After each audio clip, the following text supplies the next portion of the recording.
Bonjour les amis, j'espère que vous allez bien.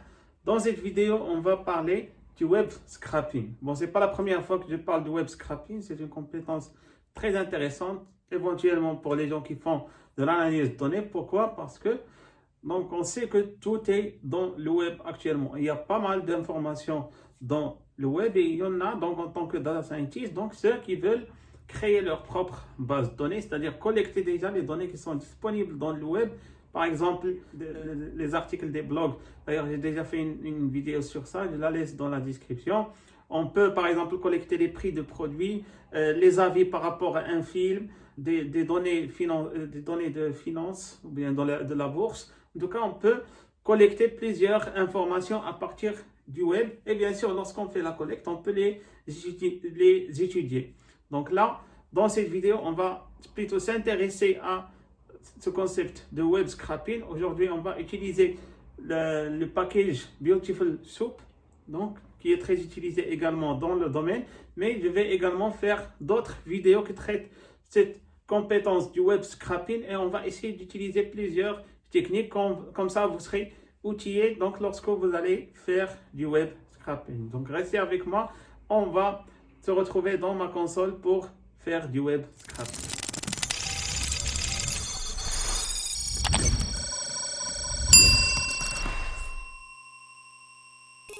Le site que nous allons étudier durant cette vidéo, c'est le site de BBC News. Pourquoi on a choisi ce site? Parce qu'il est d'abord très simple. Vous voyez ici, donc la page elle est très simple, il ne contient pas beaucoup de mise en page et il y a beaucoup d'informations. Donc ça va être un bon exemple pour démarrer notre aventure web scrapping. Donc l'objectif ici, on va essayer d'extraire ces titres-là, ces titres d'actualité et la description. On peut extraire également la date c'est-à-dire de publication de l'information et même l'heure. On va voir comment. Donc là, on a la page et je vais ouvrir ici ma console Google Colab. Bon, avant de commencer, je dois installer les deux packages Beautiful Soup et Request. Bon, pour Beautiful Soup, bon, je vais vous montrer ici. Donc, je vais aller sur Google, pip install Beautiful Soup. Et là, il y a le premier résultat. Donc, ici, c'est dans le site PyPy. Le site pypy.org. Donc, c'est un site qui contient tous les packages de Python. Donc, et là, je vais ouvrir et là, j'aurai la commande d'installation.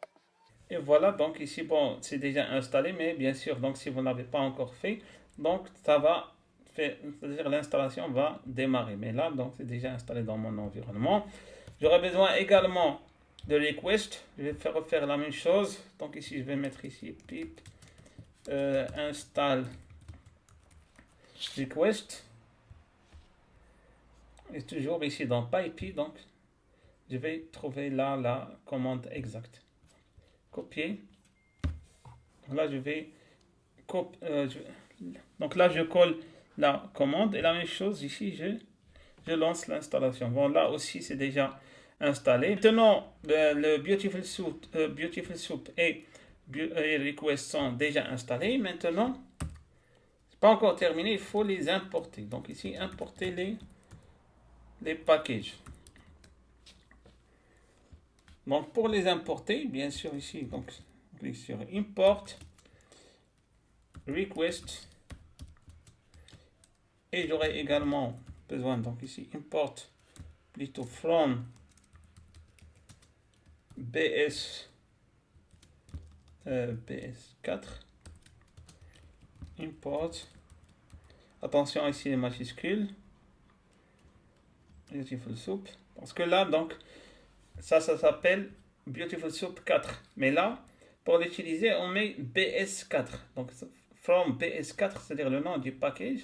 Donc, on importe Beautiful Soup. Bien sûr, donc tout ça, vous pouvez le trouver dans le site PyPy. Donc, si vous êtes perdu, donc vous aurez plus d'informations sur chaque package.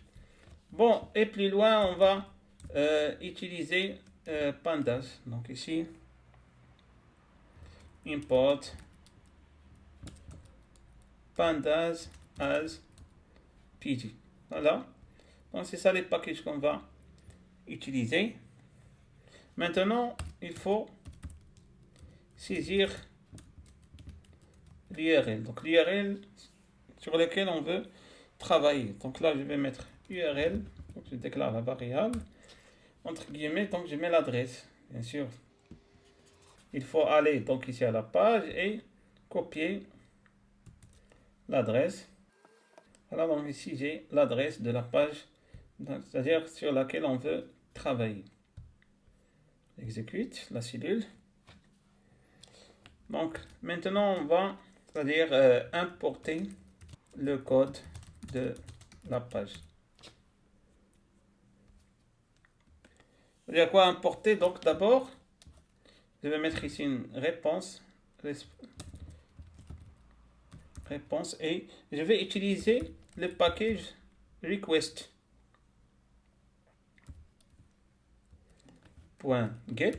Donc c'est ça le package qu'on utilise pour, c'est-à-dire qu'il va envoyer une requête URL et bien sûr il va recevoir une réponse et tout ça, donc je vais le faire passer par, c'est-à-dire la fonction que j'ai importée ici, Beautiful Soup, et là donc je vais mettre réponse, mais je vais prendre uniquement le texte parce qu'on peut avoir plusieurs choses ici dans notre réponse, mais ce qui m'intéresse c'est le texte. Et là donc je vais mettre ce qu'on appelle un parseur, donc qui parcourt ici le code HTML. HTML.parser. Et tout ça je vais le mettre dans un objet, bon, qu'on appelle généralement soup. Vous pouvez l'appeler ce que vous voulez. Ces deux lignes sont très importantes. Donc qu'est-ce qu'on a fait? On a envoyé une requête vers l'URL, donc on l'a mis dans une variable réponse. Après cette réponse-là, on l'a fait passer par donc la fonction Beautiful Soup qu'on a importée de BS4, c'est-à-dire Beautiful Soup. Et on a mis avec, donc ici, HTML parser. Vous vous demandez de quoi il a l'air ce soup, qu'est-ce qu'on a à l'intérieur. Donc on peut l'afficher ici. On va voir maintenant. Et voilà, donc on a bien sûr les informations de la page. Bon, c'est pas très lisible pour vous ici, mais bon, on va essayer donc de l'observer quand même. Donc remarquez, donc ici j'ai item. Bon, pour les gens qui ne sont pas familiers avec le code HTML, le code HTML il fonctionne en mode balise, c'est-à-dire on a des balises. Le début de la balise, donc par exemple ici, donc ça c'est un début. Pourquoi? Parce qu'il n'y a pas de ce anti-slash. Donc la fin de la balise, donc on trouve le même nom. Par exemple là, le début c'est item. La fin ici c'est item, mais avec cette anti-slash ici. Bon, je ne sais pas si c'est slash ou anti-slash. En tout cas, peu importe, on a ce symbole là. Donc, et entre les deux, ici, qu'est-ce qu'on a? On a title. Donc là, c'est une autre balise, title. Donc je cherche ici, qu'est-ce qu'on a à l'intérieur? Donc à l'intérieur, ici, on a le titre, voilà, will schools be closed next term by variant of virus. Donc là, on parle actuellement donc de la mutation du coronavirus. Donc si vous regardez donc actuellement, c'est-à-dire en décembre 2020, si vous regardez la vidéo, donc vous allez voir de quoi je parle. Et là, donc c'est la fin de la balise. Donc ici, on a le titre. Et là, donc par exemple, on a la description. C'est une balise description. Remarquez toujours la fin de la balise. Donc il y a ce symbole là. Et notre objectif, bien sûr, c'est d'extraire ces informations-là. On veut ces informations. Voilà. Bon, je vais fermer ça pour ne pas prendre l'espace. Donc, en tout cas, vous savez maintenant qu'est-ce qu'on a à l'intérieur de soup. Donc, c'est en quelque sorte. Donc, on a l'information brute. Donc, on va essayer de la faire travailler. Comment la faire travailler? Vous avez remarqué que c'est l'information qui nous intéresse, elle est dans item. Bon, pour voir ça, on peut faire la chose suivante. Donc, je reviens à la page. Si je fais la chose suivante, par exemple ici, je sélectionne cette partie et je mets ici bouton droit, inspecter l'élément et je peux trouver ici le code derrière. Donc, par exemple là. Donc, ici, on a le code, on a par exemple la balise, donc plutôt la classe, ici c'est item. Donc, on a le titre, on a le résumé. Donc, ici, ce qu'on est en train de choisir, c'est item. Donc, vous pouvez l'avoir de cette façon-là. Sinon, vous pouvez juste examiner ici la réponse. Donc, ici, dans item, je vais chercher dans soup. Donc, on demande de chercher dans soup. Donc, ici, find all. Bon, ici c'est majuscule, and all. Donc on veut chercher tous les items. Voilà. Parce qu'on a dit que c'est les items qui contiennent des informations. Donc je vais essayer de vous montrer ici par exemple qu'est-ce qu'on a à l'intérieur de item. Bon, je vais mettre ça dans cette cellule. Donc, item. Voilà, donc item ici, c'est sous forme de liste. Donc ça par exemple c'est l'élément et ça c'est le début de item, ça c'est la fin, on a une virgule. Donc ça c'est le premier élément. Maintenant si je veux voir juste ce premier élément, donc je vais mettre ici 0 par exemple. Je vais voir juste le premier élément parce que là c'est une liste.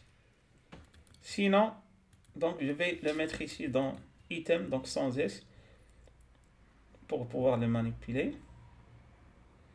Maintenant, si je veux afficher juste une partie donc de cet item, par exemple, je veux voir juste le titre.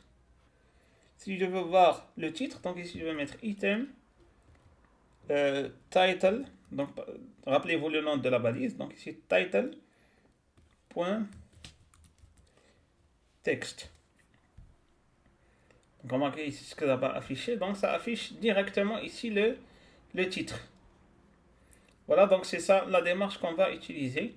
Donc si par exemple description, vous allez me dire où est-ce qu'on a trouvé ces noms. Donc c'est les noms des balises. Je tape ici les noms des balises. Description. Donc ici je veux la description. Voilà. Donc ça va m'afficher la description. Voilà, donc c'est cette démarche qu'on va utiliser pour extraire toutes les informations donc, de cette liste et bien entendu toutes les informations de la page. Donc ici, ce qu'on va faire, on va créer une liste dans laquelle on va mettre les informations extraites à partir donc de cette liste. Donc ça c'est une autre liste, voilà. Donc je l'appelle ici News Items. Et bien entendu, je vais utiliser ici une boucle for pour parcourir tous les items. Donc ici, je vais mettre tous les items for. Bon, je vais utiliser un autre. Donc je vais mettre ici juste for in items pour ne pas avoir une confusion avec le item ici. Donc ici for in c'est-à-dire in items. Parce que items ici, rappelez-vous, c'est une liste. Donc ici, je suis en train de parcourir la liste. Donc si je parcours la liste, qu'est-ce que je fais? J'aurai bien entendu ici news i. Donc ici, je vais créer un dictionnaire. Bon, dictionnaire, c'est ça. Donc ici, j'ai news item et là, news i. Donc c'est-à-dire pour faire allusion qu'il s'agit d'un seul élément. Donc ici, je vais mettre, et là, ça va être un dictionnaire. Donc ici, news i. Donc ici, le premier élément que je vais créer ici, ça va être title. Donc j'aurai un title. Ça va être item, plutôt i. Point. Donc qu'est-ce qu'on a fait tout à l'heure? Donc ici, la même chose. Item, description, texte. Là, ça va être i. C'est-à-dire l'élément générique ici, i. Title. Point, texte. Je vais copier ça.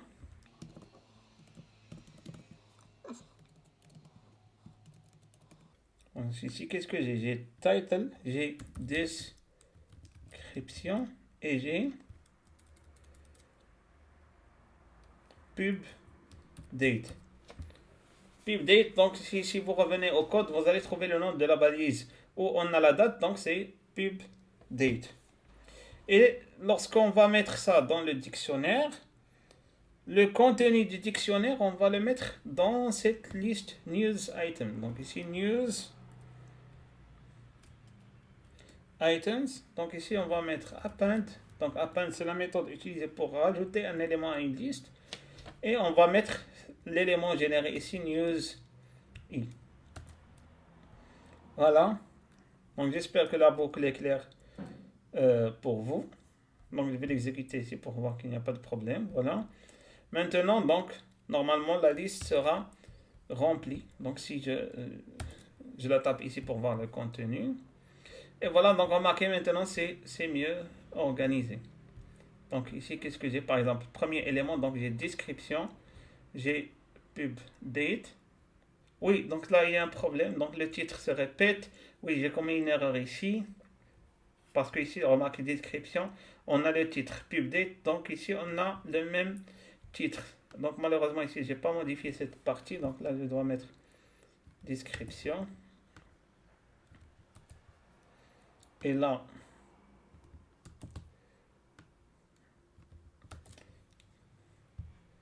voilà. J'exécute encore ça pour avoir la liste 8. Après, j'exécute ça. Et j'exécute maintenant. Voilà, donc maintenant, je vais voir si c'est bon. Description, on a la description, pub date et le titre. Très bien. Donc maintenant, donc j'ai les informations organisées sous forme de une liste de dictionnaire. Donc la liste et les éléments de cette liste, c'est dictionnaire. Donc maintenant, on veut mettre ça, plutôt convertir la liste en base de données. Comment on va convertir cette liste en une base de données qu'on peut étudier par la suite? Donc on a déjà importé Pandas. On va appeler cette base de données df. Et là, donc je vais mettre df, plutôt pd, donc c'est-à-dire pour utiliser Pandas. Et là, je vais mettre data frame. C'est ça le mot-clé, data frame. Dans data frame, je vais mettre ici news items. Donc c'est-à-dire cette liste qu'on a créée. Et je vais mettre le titre des colonnes.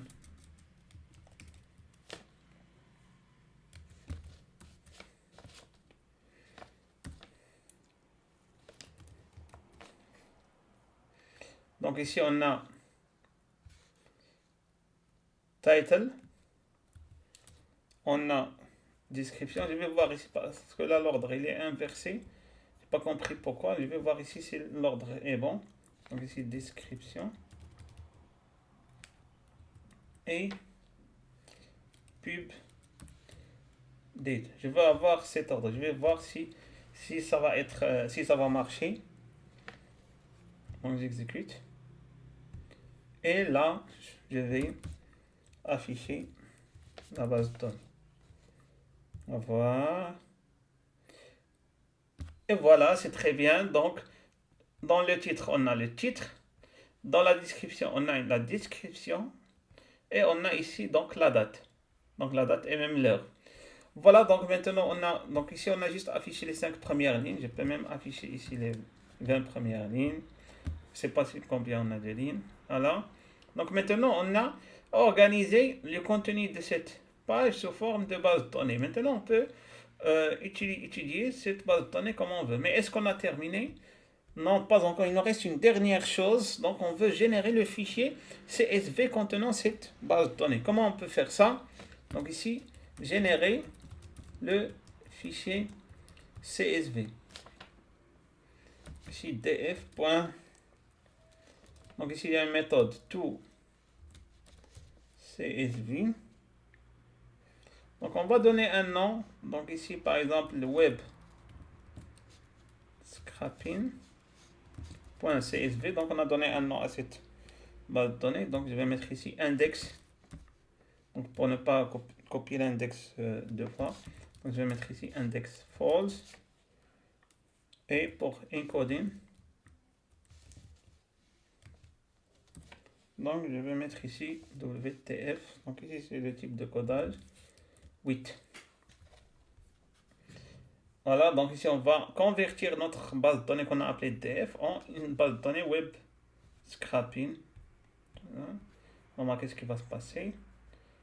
Donc ici, dans le fichier, voilà, donc ici, le fichier est généré. Donc maintenant, donc bien sûr, je clique sur cette partie-là et j'ai téléchargé. Donc je peux télécharger la base de données, bien sûr, l'utiliser dans un autre notebook pour l'analyser. Donc, par exemple, celle-là, on peut l'analyser pour un problème donc, de NLP. Donc, on peut extraire pas mal d'informations à partir de cette page. Donc voilà, donc c'est bon pour ce tutoriel. Je vais essayer d'organiser d'autres tutoriels concernant le web scrapping pour avoir plusieurs techniques parce que vraiment ça c'est un domaine très large. Et pour rester bien sûr au courant, je vous invite à vous abonner à la chaîne YouTube Forma 6. Merci et à la prochaine. Au revoir.